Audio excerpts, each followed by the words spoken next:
안녕하세요 여러분. सर्वप्रथम त यहाँहरूलाई यस च्यानलमा स्वागत छ। आज चाहिँ मैले कोरियन भाषाको छन्छनी र छोयोङी बिचको भिन्नता के छ त? कतिजना यो क्वेसनहरूमा झुकिरहनु भएको छ हैन। एउटा क्वेसन यहाँ छ। यो क्वेसनमा चाहिँ धेरैजना कन्फ्युज भइरहनु भएको भेटेर मैले चाहिँ आजहरूलाई तपाईँहरूको कन्फ्युजन दूर गर्नको लागि चाहिँ आज चाहिँ तपाईँहरूको त्यो कन्फ्युजनलाई हटाउनको लागि यो क्वेसनमा चाहिँ धेरैजना झुकिरहनु भएको रहेछ। कुन हो, छन्छनी हो कि छोयोङी हो भन्ने मा चाहिँ कन्फ्युज भएको पाएर चाहिँ मैले चाहिँ यो क्वेसनको समाधान तपाईँहरूसम्म चाहिँ लिएर आएको छु। यसलाई हामी अहिले लास्टमा गर्नेछौँ। यो क्वेसन सल्भ गर्नुभन्दा अगाडि यो दुईवटा कुरा जान्नुपर्ने हुन्छ हामीले। त्यो कुरा चाहिँ आज म तपाईँहरूलाई सिकाउन गइरहेको छु। कोरियन भाषामा छन्छनी र छोयोङी बिचको भिन्नता के छ, फरक के छ, यसको प्रयोग कसरी गर्ने भन्ने बारेमा आज म बताउन गइरहेको छु। सुरुमा हेरौँ हामी छन्छनीलाई। छन्छनी यहाँ छ।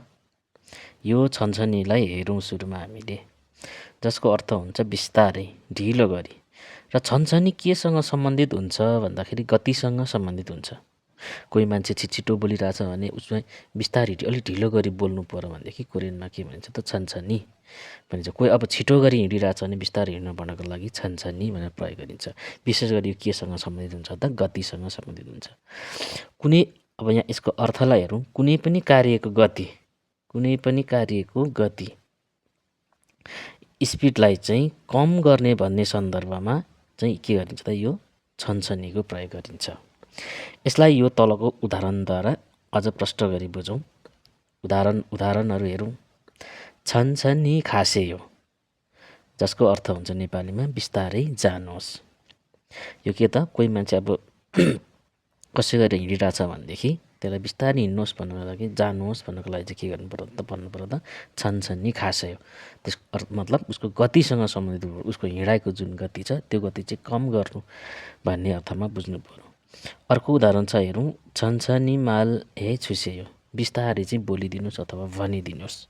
कोही मान्छे छिट्टो गरी बोलिरहेछ भने त्यो बोलीको गतिलाई घटाउनको लागि के भन्नु पर्यो त छन्छनी मालले छुसेयो। त्यसै गरी अर्को हेरौँ।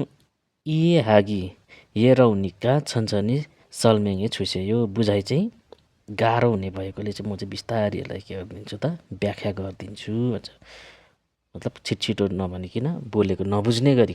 सुरुमा कोरियन हामी त्यो पढ्दा पनि त लिसनिङहरू बुझिँदैन नि होइन, अलिक बिस्तारै बोले बुझिन्थ्यो कि भनेर भनिन्छ नि। त्यस्तै अर्थमा यसो छन्छनी चाहिँ के त विशेष गरी बोलीको स्पिड अथवा गति सम्बन्धी भनौँ न, बोली हिँडाइ जेसुकै भए पनि गतिसँग सम्बन्धित रहन्छ भने। अब हामी अर्को शब्द हेरौँ।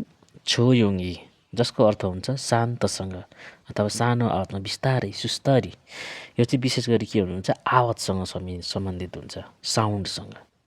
यदि कुनै पनि कार्य अथवा क्रियाकलाप चाहिँ ठुलो आवाजमा अरूलाई डिस्टर्ब नहुने गरी सानो आवाजमा बिस्तारी सुस्तरी होइन, बिस्तारै अथवा शान्त रूपमा भन्ने अर्थलाई चाहिँ यसले गर्दछ त जनाउँदछ। अब यसको पनि केही उदाहरणहरू हेरौँ। उदाहरण छन्छनी मालले छुसेयो भन्नुको मतलब के त ठुलो स्वरमा होइन, सानो स्वरमा बिस्तारै सानो स्वरमा चाहिँ बोलिदिनुहोस् भन्ने अर्थ हो। छन्छनी मालले छुसे। कतिपय चाहिँ अब यहाँ के झुकिरहनु भएको छ भनेदेखि हाम्रो चाहिँ नेपालीमा भन्दाखेरि कोही मान्छे ठुलो स्वरमा बोलिरहेछ भनेदेखि अब सानो गरी बोल्नुभन्दा पनि बिस्तारै बोल्नु न भनेर भनिन्छ होइन। अब कोही अब छिटो गरी हिँडिरहेछ होइन, स्पिड गइरहेछ भने पनि त्यसलाई पनि बिस्तारै ढिलो गतिमा भन्नु पऱ्यो भने बिस्तारै नै भनिन्छ। तर कोरियनमा त्यसको लागि के हुन्छ त फरक शब्द प्रयोग हुन्छ। अब गतिसँग सम्बन्धी स्पिडसँग सम्बन्धित छ भने छन्छनी र साउन्डसँग सम्बन्धित छ भने चाहिँ के त छोयोङी। जस्तै ख्यौसिल एसा छोयोङी छेगुल इल्गुसेयो। कक्षा कोठामा चाहिँ शान्तसँग किताब पढ्नुहोस् अथवा बिस्तारै किताब पढ्नुहोस् अथवा सानो आवाज गरेर किताब पढ्नुहोस् भनेर भन्न खोजिएको यो चाहिँ। अब हाम्रो कन्फ्युजन त्यही त मैले अघि भनिहालेँ। हाम्रो नेपालीमा चाहिँ अब त्यो ठुलो आवाजलाई सानोलाई बिस्तारै भन्ने चलन छ। अनि गति स्पिड गइरहेकोलाई पनि ढिलो गरी भन्नु पर्यो बिस्तारै भन्ने चलन छ। अनि र हामीले यो मिनिङ पढ्दा पनि है छनछनीलाई पनि बिस्तारी छोइङहरूलाई पनि बिस्तारी भनेरै कतिपय अवस्थामा पढिरहेको सिकिरहेको हुने कारणले त्यो कन्फ्युजन चाहिँ हुन्छ होइन। त्यसकारण त्यही कन्फ्युजन दूर गर्नको लागि चाहिँ मैले यो आजको यो लेसन लिएर आएको। पक्कै पनि तपाईँहरूले बुझ्नुभयो होला। अब यो हामी अहिलेको प्रश्नतिर जाउँ। चल 1 नम्बर प्रश्नलाई हेरौँ सुरुमा है। 1 नम्बर प्रश्नमा छ्याचल आन ए छन्वारो मेट्रोको भित्र चाहिँ फोनमा चाहिँ इयागी हाल्ते कुराकानी गर्दा थारुन अरूमा चाहिँ थारुन साराम एगे अरू मान्छेलाई चाहिँ फाङ्गेगा थैल्सु इस्सुम्निदा डिस्टर्ब चाहिँ हुनसक्छ, बाधा हुनसक्छ। अनि खुरेस भनेको त्यसैले डट इयागी हे या हाम्निदा भन्छ। त्यसैले चाहिँ कुरा गर्नुपर्छ भनेपछि अब 3 र 4 त अब यो सिधै मिल्दैन। यो त मैले तपाईँहरूलाई भनिरहनै पर्दैन होइन। कन्फ्युजन हुनेको फाइनल इक्जाममा त्यस्तो 2टा क्वेसन चाहिँ मिल्ला कन्फ्युजन हुने खालको दिने हो। अब हामीले हेर्नु पर्यो यो छनछनी र छोयोङ्गी। अब यो विशेष गरी प्रश्नलाई बुझौँ। प्रश्न केसँग सम्बन्धित छ भन्दाखेरि गतिसँग हो त। मेट्रोभित्र चाहिँ फोनमा चाहिँ कुरा गर्दाखेरि चाहिँ अरू मान्छेलाई बाधा हुनसक्छ। त्यसैले डट कुराकानी गर्नुपर्छ भनेपछि के गर्छ कुरा गर्नु पर्यो भन्दाखेरि यो त आवाजसँग सम्बन्धित हो होइन। अरू मान्छेलाई डिस्टर्ब कति बेला हुन्छ त ठुलो स्वरमा चिच्याएर होइन यताउता बोल्यो भने नै डिस्टर्ब हुन्छ होइन। अब मेट्रोभित्र हिँड्ने कुरा हुँदैन होइन। त्यस कारण यसको सही एन्सर हुन्छ छोयोङ्गी। शान्तसँग चाहिँ के गर्नुपर्छ त कुराकानी गर्नुपर्छ। यो किन छोयोङ्गी मिल्यो भन्दा यो आवाजसँग सम्बन्धित भएकोले होइन, साउन्डसँग सम्बन्धित भएकोले छोयोङ्गी मिल्यो। त्यसै गरी अर्को प्रश्न हेरौँ। 2 नम्बर प्रश्नलाई हेरौँ।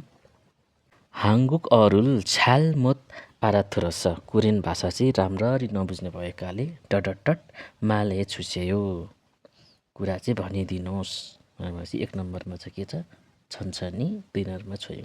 यो 4टै अप्सन एकै खालको बनाएको मैले, 3 र 4 मिलेन है। हामीले कन्फ्युज भनेको त्यही छनछनी र छोयोङमा हो। हामीले मेन सिक्न खोजेको यो हो होइन।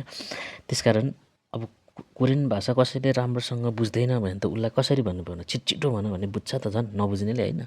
त्यसकारण उनलाई चाहिँ के भन्नुपर्छ त यो गतिसँग सम्बन्धित भएकोले गर्दाखेरि होइन। कति मिल्छ त छनछनी मिल्छ। छोयोङ्गी भनेको त शान्तसँग, उसले अझै राम्ररी बुझ्दैन भने झन् बिस्तारी भन भने बुझ्छ त बुझ्दैन नि। अब उसले चाहिँ कोरियन भाषा राम्रो नबुझ्ने रहेछ, उसलाई चाहिँ स्लोली बिस्तारी बोलीको गति चाहिँ बिस्तारी भनिदियो भने चाहिँ बुझ्छ नि त। त्यसकारण हाम्रो ओलो छाल मत आराध्य रहेछ छनछनी माले छुस्यायो। कोरियन भाषा चाहिँ राम्ररी नबुझ्ने भएकोले चाहिँ बिस्तारी चाहिँ भनिदिनुहोस् भनेर भन्ने कुरा चाहिँ मिल्छ। त्यसैले सही उत्तर के हो त 1। पक्कै पनि तपाईँहरूले यो कुरा अब राम्रोसँग बुझ्नुभयो होला। हामीले 2टा क्वेसन पनि गऱ्यौँ। छनछनी र छोयोङ्गीको बारेमा, प्रयोगको बारेमा पनि पढ्यौँ होइन। आशा छ तपाईँहरूले पक्कै जान्नुभयो होला। अहिलेको लागि चाहिँ यति नै। र अनि कोही अब यस च्यानलमा नयाँ आउनु भएको छ भने चाहिँ यस च्यानललाई सब्सक्राइब गरिदिनु होला। साथीभाइहरू बिच पनि सेयर गरिदिनु होला। तपाईँहरूको लागि यस्तै जानकारीमूलक भिडियो फेरि पनि लिएर आउनेछु भन्दै अहिलेलाई चाहिँ बिदा हुन चाहन्छु। धन्यवाद।